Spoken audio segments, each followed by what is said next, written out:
Hello, everybody. Welcome to another daily dose of gaming news and all that good stuff. And as always, also published on Rumble and on Patreon for extra support. Any kind of news and updates, I usually go about on Twitter X. Later today, we'll have a Firewatch episode. I think, I think it's 7 episodes in total. But yeah, I do recommend this game, especially when it's on the deal, and I usually highlight that when it happens. Just a quick reminder: we have 4K complete gameplay series, so the most recent one since the reboot of the channel, and the 1080p. Still, it's been a while since I had my 1060 GPU and managed to play all of these games in 1080p. Yeah, let's go to the news. Yesterday, I saw some reports, but I wanted to wait for a little bit more information regarding some 9800 X3Ds getting burned or getting some issues, especially after booting or trying to reboot after some issues happened. And it seemed that, and it's, I think it's still at least the perception that I got from what I read, that it's effectively mainly ASRock motherboards, and they supposedly address this situation of the 9000 series boot issues. They launched a new BIOS for all, basically all motherboards that support AM4, AM4, AM5, AM5 CPU. So the A620, B650, and X670. Sorry, and yeah, I'm not sure exactly what it is. Only ASRock Japan did eventually address the situation specifically to the 9800 X3D, and it seems that at least their I don't know, investigation, or at least the reasoning that they're giving for this kind of situations happening, was memory controller issues or something like that. Again, it's a little bit weird given that the 9000 series already came out a while now. And the fact that I think it's affecting mainly the 9800 X3D. Again, I'm not sure if this is over. We have to wait and see if other companies will address this situation in any kind of manner. I'm not sure if it is like a fluke. Uh, Again, we are in the internet age. It's easier to address and publish this kind of situation for something when the user have an issue. But it's about to happen in a fluke, like 0.0001% of a product stock can have this some kind of issues. But yeah, we'll have to wait and see if it is something bigger than it seems. But yeah, so far, ASRock did uh, launch new BIOSes supposedly to address the Ryzen 9000, and specifically, it seems the 9800 X3D boot issues that, assumingly, at least from their part, seems to have to do something with the memory controller stuff there. Again, I'm not exactly sure where this is going to fit and if it's going to creep up in terms of issues or not. I will try to keep my eyes on it to see if there is any kind of update, or this is going to be a smooth out with this BIOS update. Continue with AMD. We got from the leaks from the first party gaming performance, and there was some marketing, first party marketing stuff there. And it seems that from those marketing slides that we have, again, this seems to be the real deal. Again, we don't know exactly for sure. We have to assume at this moment, probably might be. Um, there is this slide here in some highlights on the, I suppose, RDNA4, which is focusing on gamers want. We got more accessibility areas, higher resolutions, more performance, and easy upgrades again. And then we got this. Again, you cannot see this well because they put the watermark here on video cards.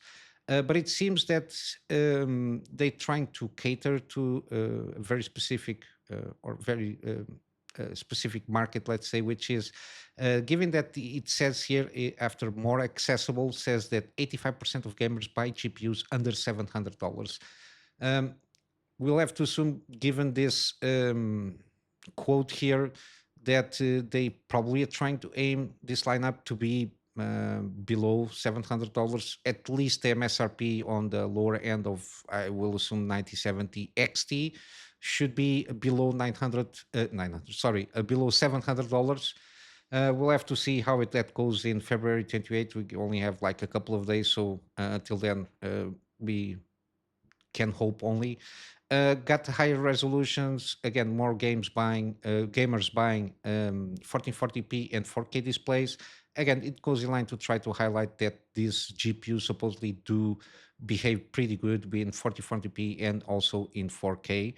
And got here more performance, including ray tracing games. Again, this is try to highlight the uplift in terms of performance generation from RDNA 3 to RDNA 4 in terms of ray tracing performance. I think I covered this yesterday, kind of with how Mark Cern from PlayStation was boasting about the fact that for the PS5 Pro they managed to introduce certain ray tracing elements from RDNA 4 into that console, and it seems to perform almost double of the previous generation. So I think they are trying to highlight that situation also. And then easy upgrades drop in with existing PSUs, 8-pin power connectors, again, trying to make the word out that there's not going to be any kind of 12-volt power pin shenanigans happening here. So there's also supposedly no need to buy new PSUs.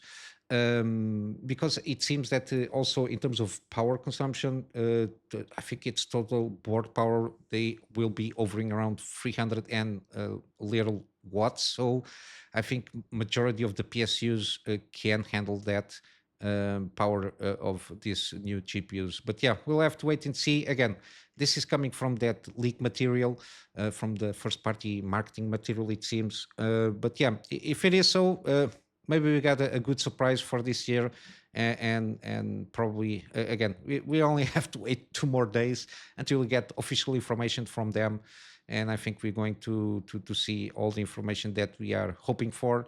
Hopefully, that's my wish here. And continue again with AMD. They announced the Ryzen 9000 and 7000 plus all RDNA free at least. Monster Hunter Wilds game bundle. Again, this will cover a lot of 9,000 CPUs and also 7,000 CPUs. Not all the lineup. I think it's only the X variants, with the exception of the 7700 non-X. And we got here also the 9600X, but not in Japan. Again, there are always going to be some caveats depending on the zone that you are. If you're going to, I don't know, need to buy something and you're going to buy just to have this bundle with Monster Hunter Wilds, pay attention if the where you buy and in the market zone or on the region that you are going to buy, this promotion is applicable to you. And in the regions that it is applicable, it starts today, or in this case yesterday in my day, February 25th, and it's going to last until April 26th. We don't know if this new RDNA 4 GPUs will have this bundle included. Again, probably we'll have to wait again a couple of days more. In terms of GPUs that are included on this, it's basically the higher end, so the 7900 XTX, XT, the 7800 XT, the 7700 XT. There are also some laptop CPU, GPUs, kind of, and APUs that are included here, and these are the models here. Again, I'm not very in touch with laptops and the such, but yeah, similarly, these models will have access to this bundle for the free code for the Monster Hunter Wilds. And again, the bundle is going to include only the base game, so there is like no premium edition or something like that. But yeah, the reviews already came out. I covered that yesterday. It seems to be around between 8.5 and 9.5 in the outlets that I saw the results of the reviews. Again, my only main concern is PC performance in terms of optimizations. Hopefully, with the launch of the game, it's a little bit better than the beta, and the upcoming patch hopefully can address more the PC performance. My thoughts on this is it seems that this engine, to the moon engines or RE engine, again when it was made, it was, I think, was in line for more the Resident Evil games, and was not thought out that well for open world games. I think they are trying to adapt. I will assume that eventually, I don't know, revisions on the engine will be able to be more optimized for the CPU usage, which seems to be the main issue with this engine on open world games. We got that situation with Dragon Dogma 2. We got a little bit high CPU utilization on Monster Hunter Wilds, especially where there is a lot of NPCs, in this case, Monster Hunter, on a lot of animals and their own routines. That seems to be very heavy on the CPU side of things. But other than that, the game seems pretty good. Seems to be an improvement, let's say, on other games, especially on graphic fidelity. It seems so. At least that's the perception that I got from the reviews that I saw. On other news, we got yesterday on Twitter, at least late at night on my time zone, that WB Games just shut down out of nowhere free studios again. Um, I think it's not surprising. Again, there was a lot of games, especially for under the umbrella after under Warner Brother Games. I think the last hit that they had was basically the Harry Potter game, Hogwarts Legacy, and the other games that had been thrown out there that didn't go that well. We got Suicide Squad, Gotham Knights, and Multiverses, which I think it's a game as a service kind of a thing there. Again, those three games, again, not even Harry Potter sales managed to save those studios in the overall scheme of things in the Warner Brothers games. And they shut down Monolith Production, Player First Games, and Warner Brother Games San Diego. I think the ones that survived this closure was the Avalanche Studios, which are the development studio from Hogwarts Legacy, and another studio that I don't remember exactly which one. Interesting enough, Monolith Productions was working on this Wonder Woman game, which been also cancelled. They announced that with the closure of these three studios, the Wonder Woman game is also cancelled. Again, they rebooted like a few months ago the production of this game. I don't know what they're trying to do there. The rumor was that they were trying to get around and getting the Nemesis system that they had trademarked there on the Wonder Woman game.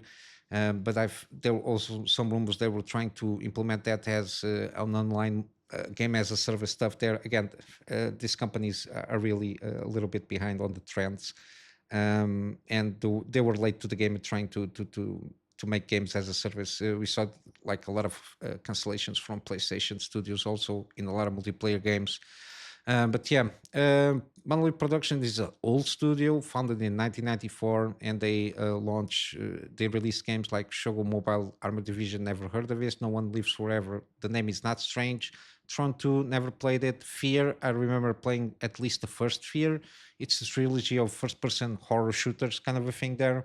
Then we got Condemned and Middle Earth, Shadow of Mordor, and Shadow of War, I think it's called, where they implemented this Nemesis system, and they seem pretty good. But yeah, again, we're going to continue to see this the betting on games as a service from a lot of publishers that's going to be canceled. The games that they've been launching, they are not good investments, especially the Suicide Squad. I think give I don't know, a negative balance of around $200 million or so. It was a huge flop.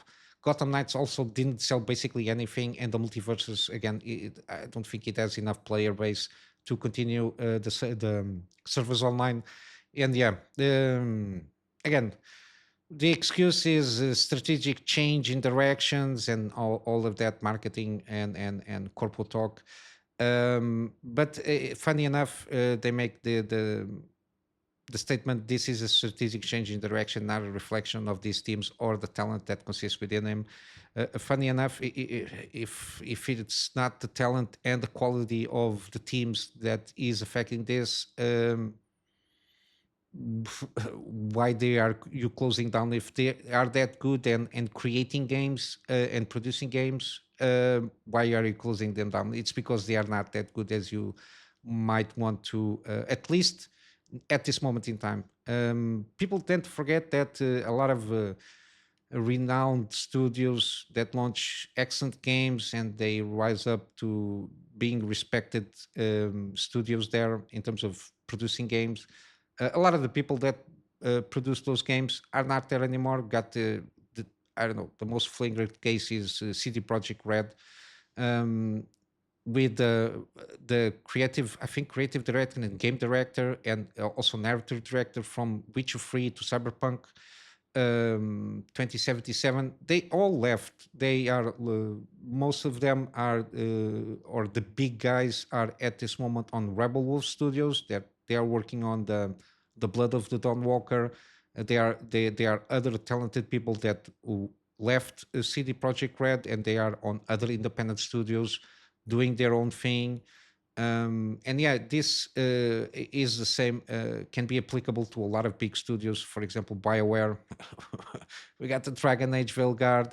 Maybe Mass Effect can turn around or start to turn around things and mitigate the disaster that was Dragon Age Veilguard. But then we got the creative director or the game director from Dragon Age Veilguard failing upwards. Yeah, the people with talent, when they see this kind of change that happened inside the studios, they just left and tried their own thing.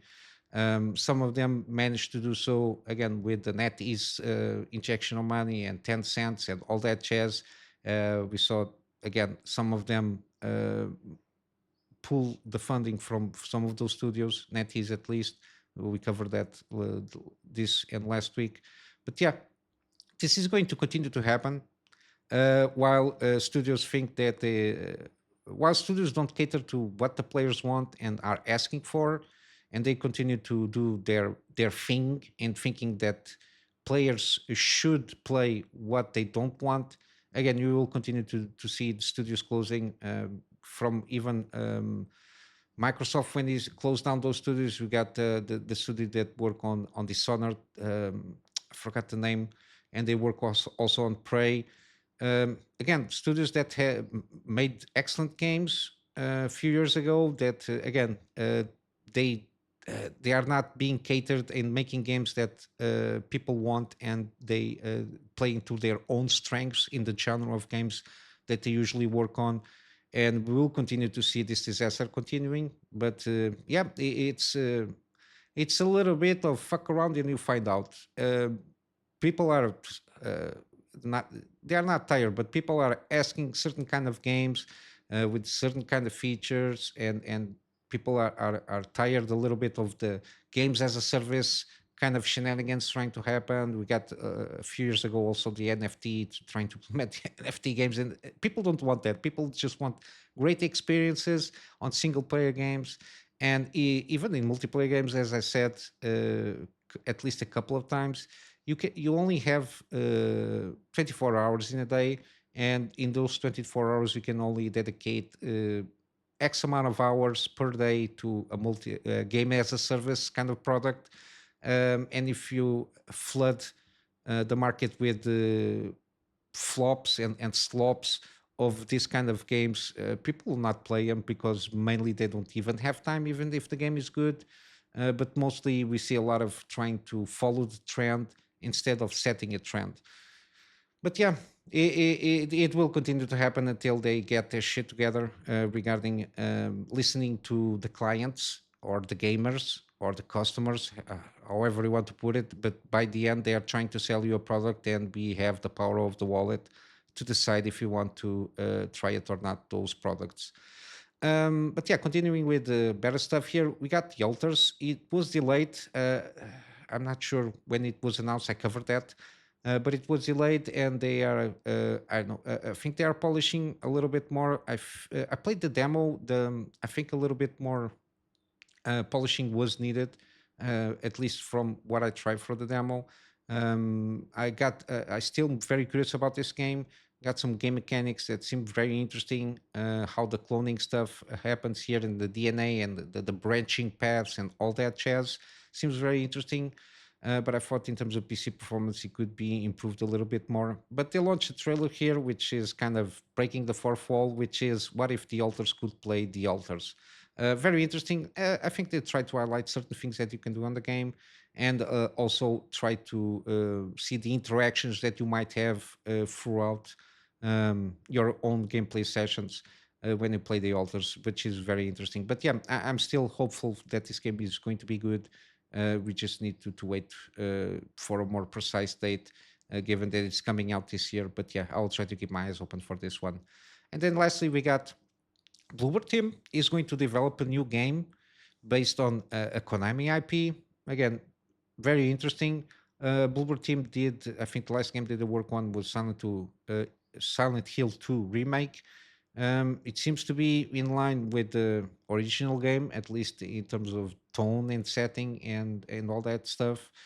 Seems to be a pretty good graphical in terms of graphic fidelity also, and a huge improvement from the first from the original one.